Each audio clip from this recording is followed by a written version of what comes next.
Side खबरों के लिए सब्सक्राइब करें फ्लेम मीडिया और उसके बाद बेल आइकन को प्रेस करें ताकि सबसे पहले आपको मिले एक्सक्लूसिव खबरें।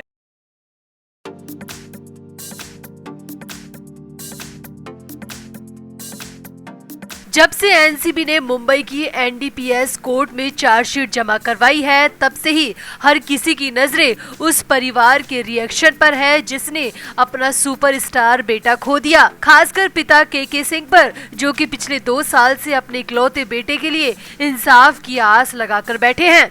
तो एनसीबी की चार्जशीट पर अब पिता के सिंह का बयान भी आ चुका है और सुशांत के पिता ने इस चार्जशीट में शामिल हर आरोप को आधा सच बताया है। जी हाँ, सुशांत के परिवार ने एनसीबी की चार्जशीट को खोखला बताया है और कहा है कि सच इससे भी ज्यादा बड़ा है और घिनौना है। तो क्या कुछ कहा सुशांत के परिवार ने? आखिर क्यों एनसीबी की चार्जशीट में लगे आरोपों से संतुष्ट नहीं है सुशांत के पिता? आपको बताते हैं सब। आप भी वीडियो को शेयर करें और अपनी राय कमेंट बॉक्स में जरूर दें। तो भले ही रिया चक्रवर्ती या मीडिया के सामने कितनी भी भोली बनने की कोशिश करे, कितनी भी स्माइल करे, जिम जाए या सलून जाए, मगर बहुत जल्द रिया चक्रवर्ती की ये आजादी छिनने वाली है, क्योंकि अब रिया चक्रवर्ती पर एक बार फिर से गिरफ्तारी की तलवार लटकने वाली है। क्योंकि एनसीबी ने अपनी चार्जशीट में रिया पर जो आरोप लगाए हैं, उसके बाद एक बात तो साफ हो गई है कि रिया को 10 साल की सजा हो सकती है। सिर्फ रिया ही नहीं, बल्कि शौविक चक्रवर्ती और दीपेश सावंत को भी 10-10 साल की सजा हो सकती है। अब भले ही जांच एजेंसी सीबीआई इस केस में कुछ नहीं कर रही हो, मगर शुरू से ही एनसीबी लगातार सुशांत सिंह राजपूत के केस से जुड़े ड्रग केस में एक्टिव है और अब तो एनसीबी पहली ऐसी एजेंसी बन गई है जिसने सुशांत केस में चार्जशीट भी दाखिल करवा दी है। मगर इसके बावजूद भी सुशांत का परिवार संतुष्ट नहीं है। चार्जशीट में जो भी चार्ज रिया पर लगाए गए हैं, उन्हें लेकर सुशांत का परिवार बिल्कुल भी खुश नहीं है और सुशांत के परिवार का साफ कहना है कि ये सब आधा सच है, पूरा सच तो और ज्यादा खतरनाक है। तो पहले तो इस मामले में सुशांत की एडवोकेट बहन प्रियंका सिंह राजपूत एक न्यूज चैनल पर लाइव आई और केस से जुड़ी कई बातें सबके सामने रखी। प्रियंका ने पहली बार बांद्रा अपार्टमेंट को लेकर बहुत कुछ ऐसा बता दिया जिससे एक बार फिर से सुशांत की मौत पर सवाल खड़े हो गए हैं। सुशांत की बहन के अलावा सुशांत के विधायक भाई नीरज सिंह बबलू ने भी एनसीबी की चार्जशीट पर अपना रिएक्शन दिया है। सुशांत के चचेरे भाई और बिहार सरकार में मंत्री नीरज सिंह बबलू ने रिया चक्रवर्ती को लेकर कहा कि वो तो पहले से ही उस पर ड्रग देने के आरोप लगा रहे थे। परिवार तो पहले से ही जानता है कि रिया चक्रवर्ती ने किस कदर सुशांत को अपने वश में कर रखा था और वो किस तरह सुशांत को चोरी छिपे ड्रग दिया करती थी। नीरज सिंह बबलू का कहना है कि अब महाराष्ट्र में असली शिवसेना वाली सरकार इस बात को कह रही है तो अच्छी बात है। ये सुशांत के फैंस के लिए बेहद सुखद है। उन्होंने कहा कि हम परिवार वालों को अब इंतजार इस बात का है कि कब उन दोषी लोगों को सजा मिलती है जिन्होंने हमसे हमारा भाई और देश से एक सर्वश्रेष्ठ अभिनेता छीन लिया। यहाँ नीरज सिंह बबलू ने बताया कि सुशांत के पिता अपनी जिंदगी के सबसे बुरे दौर में हैं। इस उम्र में उन्होंने जो कुछ सहा है वो किसी को ना सहना पड़े। विधायक नीरज सिंह ने कहा, जब हमने सुशांत के पिता को एनसीबी की चार्जशीट को लेकर जानकारी दी तो वो बिल्कुल भी खुश नहीं हुए। उनका कहना है कि उनके बेटे के साथ रिया चक्रवर्ती और उसकी गैंग ने इससे भी ज्यादा घिनौनापन किया था और बहुत कुछ ऐसा है जो कि चार्जशीट में शामिल किया जाना बाकी है। मंत्री नीरज सिंह बबलू की माने तो सुशांत के पिता का कहना है कि मेरे बेटे के आरोपी अब तक आजाद घूम रहे हैं, अपनी जिंदगी मजे से जी रहे हैं। ये हमारे लिए सबसे बड़ी सजा है क्योंकि हम सब कुछ जानते हैं मगर कुछ कर नहीं सकते। वहीं रिपोर्ट्स की माने तो सुशांत के पिता ने कहा कि हम जो कुछ भी जानते थे वो सब हमने सच सच सीबीआई को बता दिया। सीबीआई भी रिया और उसके भाई का सारा सच जानती है, मगर पता नहीं क्यों सीबीआई कुछ एक्शन नहीं लेती। सुशांत के पिता का कहना है कि एनसीबी अपना काम कर रही है, बहुत अच्छा है। रिया को भले ही जेल भी हो जाए मगर इससे मेरे बेटे को इंसाफ नहीं मिलेगा।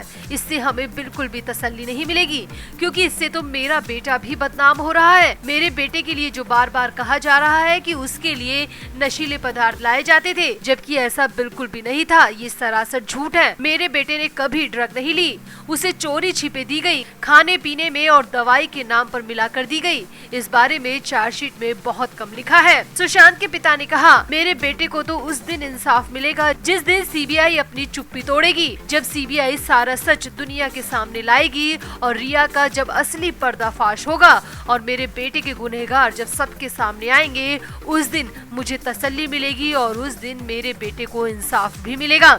तो कुल मिलाकर सुशांत के पिता जांच की प्रक्रिया से बिल्कुल भी खुश नहीं है, क्योंकि एनसीबी तो सिर्फ ड्रग केस की जांच कर रही है। मौत की जांच कर रही सीबीआई जिस दिन अपने पत्ते खोलेगी, असली इंसाफ तो उस दिन से मिलना शुरू होगा। तो आपका सुशांत के परिवार के रिएक्शन पर क्या कहना है? सुशांत के पिता के बयान पर आपकी क्या राय है?